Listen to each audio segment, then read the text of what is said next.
A spandex-clad bicyclist throws a kick at an older cowboy's face. Would it have been legal for this cowboy to pull a pistol and even shoot in self-defense? Let's take a look at the video and discuss. And for those of you who stay to the end, I'll share with you how you can join us for our 100% free Law of Self-Defense Hard to Convict webinar coming up in just a few weeks.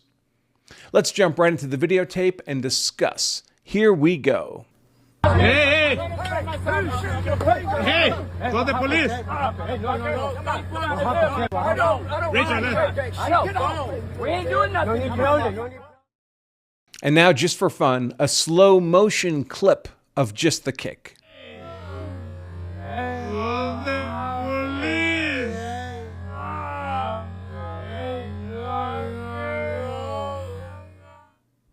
So, for purposes of clarity, moving forward, I'll refer to the two main characters here as Cowboy and Spandex Kicker.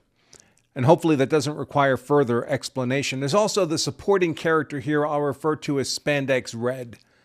Now, of course, we don't know exactly what led up to this confrontation. If I had to guess, it would be the usual case of the adults riding around on children's toys, acting like a bunch of prima donnas on public roadways. But in any case, we can only go off what we see here in the video.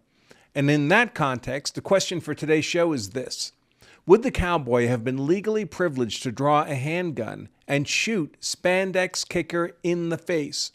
Spoiler, the answer is almost certainly yes. At least there are plenty of facts here from which we can apply the law of self-defense and reasonably conclude that a prosecutor would have a difficult time disproving the lawfulness of such a use of deadly defensive force by the cowboy beyond any reasonable doubt, and that's legal justification for the cowboy. Now, as background, this event was brought to my attention by a post on X. No surprise there. So here's the initial video and my comment right below it. I say, that's a deadly force attack right there. I'm referring to the kick. I continue, pretty lucky the cowboy didn't lawfully shoot him in the face.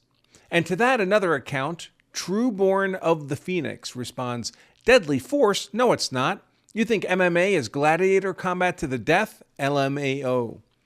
Now, I am, of course, nothing if not willing to educate people on use of force law, so I prompt the Phoenix account, well, let's hear your definition of deadly force. And Phoenix responds, something that's gonna kill you, LOL. And of course, that exposed the error in his thinking and understanding, his failure to properly understand what deadly force means in the context of use of force law. Now, I do want to make clear, I'm not trying to pick in particular on Trueborn of the Phoenix. Many people share his misunderstanding. That indeed is why we do what we do at Law of Self-Defense, educating folks on the actual law of self-defense. Indeed, I'm glad to Phoenix for providing this opportunity to cover this common misunderstanding. So what would be required for Cowboy to lawfully use deadly defensive force against Spandex Kicker? The legal question is always the same. Did Cowboy reasonably perceive an imminent threat of unlawful deadly force against himself? If the answer is yes, then he's legally privileged to use deadly force in self-defense. In fact, let's make this even more concrete by looking at specific legal language. Now, I don't know where this event occurred, so I randomly chose Kentucky to illustrate some specific use of force statutes and jury instructions. I'll have to ask you to accept that what I'm discussing here are generalized use of force legal principles that would apply in the same manner in every state. So Kentucky, like every state, distinguishes between the use of non-deadly force in self-defense on the one hand, like a shove, which we also see in this video, and deadly force on the other. Any of us are generally permitted to lawfully use non-deadly force to defend ourselves from an imminent threat of unlawful force, such as someone entering your personal space, getting in your face, in the context of this confrontation, as happened here with this non-deadly force shove. Hey! Hey! Call the police! Now, the first use of physical force we see in this confrontation, limited as we are to this one video clip, is arguably that shove. Does that make the cowboy the initial physical aggressor here? The answer is arguably no, because the initial aggressor is the first person to either use or threaten physical force. And getting within inches of someone's face during a confrontation is reasonably perceived as threatening imminent physical force.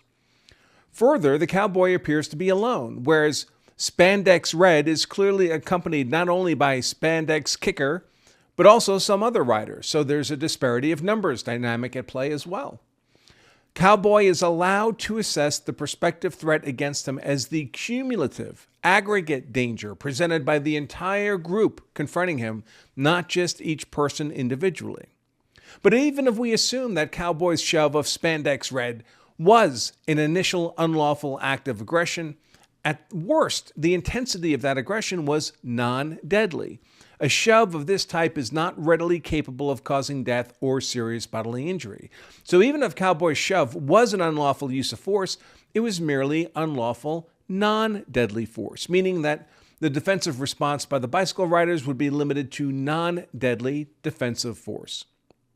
That might include a shove of their own, or the use of their greater numbers to grab Cowboy's arms, or perhaps the use of pepper spray or something similar. What the bicycle riders are not permitted to do is respond to a non-deadly force act of aggression with an escalation to deadly defensive force. We see this distinction between non-deadly force and deadly force in the Kentucky self-defense statute that I'll use to model this concept. The relevant statute is Section 503.050, Use of Physical Force in Self-Protection, and as is common, Kentucky distinguishes between non-deadly force and deadly force in two separate paragraphs. The first paragraph of 503.050 allows for the use of defensive physical force generally to protect against unlawful physical force generally. Importantly, then, the second paragraph adds the additional conditions required before deadly defensive force is permitted. The second paragraph makes clear that deadly defensive force can only be used to protect against a deadly force threat. Importantly, however, that deadly force threat is defined more broadly than merely an attack that can cause death. Obviously, an attack that can cause death would qualify as deadly force, but the deadly force sufficient to justify a deadly defensive force response is defined more broadly than just force that can kill the defender. We can see here that deadly defensive force is authorized not only against force that can cause death, but also against force that can cause serious physical injury, so something less than death. Well, what's the scope of serious physical injury? Fortunately, we can find that in Kentucky law in jury instructions of that title. And although there is modest variance on the meaning of serious physical injury across the states, sometimes they call it serious bodily harm, grave bodily harm, it always means injury substantially greater than minor injury like a mere bruise or abrasion. Kentucky law provides a pretty explicit definition of serious physical injury. It includes, of course, injury that creates a substantial risk of death, fair enough, but it also includes a wide variety of potential injury that falls far short of death, including serious and prolonged disfigurement, prolonged impairment of health, or prolonged loss or impairment of the function of any bodily organ. So let's assume, for argument's sake, that Cowboy's shove was an unlawful use of non-deadly force. The shove was certainly not deadly force. That non-deadly force shove we're assuming here to be unlawful would privilege the bicycle riders to resort to non-deadly force in self-defense, but not to deadly defensive force. Of course, the spandex kicker did resort to use of force against the cowboy, and that was the kick at the cowboy's head. By the way, the fact that the kick didn't connect is irrelevant to the cowboy's privilege to defend against the use of force in the moment. You're not required to first accept injury before you can defend against an imminent threat of harm. If we're asking whether the cowboy would have been lawfully permitted to pull a gun and shoot spandex kicker, and we are, that is today's question, the answer to that question is yes, if the kick would have been reasonably perceived as a use of unlawful deadly force, and no, if the kick would have been reasonably perceived as only non-deadly force. More specifically, the answer to whether the cowboy could resort to deadly defensive force is yes, if that kick could reasonably be perceived as threatening either a substantial risk of death or serious and prolonged disfigurement, prolonged impairment of health, or prolonged loss or impairment of the function of any bodily organ.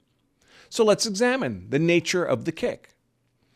First, I would suggest that any kick by an apparently healthy and physically fit grown man against another person's head with a shod foot will almost always carry a risk of serious physical injury. Our legs are the strongest muscles in our body, and the shod foot means there's an artificial object, the shoe, attached to our accelerating foot that will be used as an impact weapon against the target's face and head. Further, the footwear in this particular case is exceptionally capable of causing serious physical injury because of its particular design. Spandex Kicker wasn't wearing slippers or even sneakers on the foot he targeted at Cowboy's face and head. Instead, he was wearing bicycle riding shoes designed to clip into the pedals of his bicycle. If you're not familiar with this particular form of footwear, these shoes have bolted onto their sole a very hard metal or plastic clip that snaps into connection with the bicycle pedals. Typically, the modern form of this clip will be a very hard plastic, tough enough to resist the tremendous pressure being repeatedly applied to the pedals. Here's an image of such shoes I pulled off of Amazon that would be representative of what Spandex Kicker was wearing. The hard plastic clip bolted onto the sole is easily visible here as a kind of triangular red shape. It would be reasonable to infer that a person who has taken the time and spent the money to acquire and wear the various accoutrements of adult bicycle riding, including the spandex outfits, helmets, and cleated footwear, would have stronger than usual legs and be more than typically fit. Such a person delivering a full power kick as seen in this video, targeted at the face and head of another, can obviously readily cause, if not death, then certainly serious bodily injury. Our faces are the parts of our body most vulnerable to an impact of this kind, with our eyes, lips, facial bones, all being readily subject to serious and prolonged disfigurement and impairment of function, the very legal definition of serious bodily injury, and included within the scope of deadly force harm. Had the cowboy perceived this kick to his face as one threatening death or serious physical harm, that would constitute an unjustified deadly force attack against which he would be legally privileged to use deadly force in self-defense. And that deadly force in self-defense could readily have been the presentation of a handgun and the placement of a shot into Spandex Kicker's face. Now, we don't know if Cowboy was even armed with a handgun. Not for a fact. He certainly doesn't present any handgun or other deadly weapon. And we've all heard the phrase, don't judge a book by its cover. I would caution, however, that if you see an older fellow wearing a cowboy hat, jeans, and an untucked button-down shirt, it would be prudent for you to presume that there's a high probability that there is a handgun, maybe even a revolver, or other deadly weapon concealed by that shirt. I would certainly make that presumption myself. Now, I've tried to find out more details on this event without much luck, but that's okay. Hopefully, everyone cooled down and went about their day with no injuries. Grown-ass men getting into shoving matches seems a silly business. That said, our question for today's show was, would the cowboy have been legally privileged to draw a pistol and shoot Spandex Kicker in the face?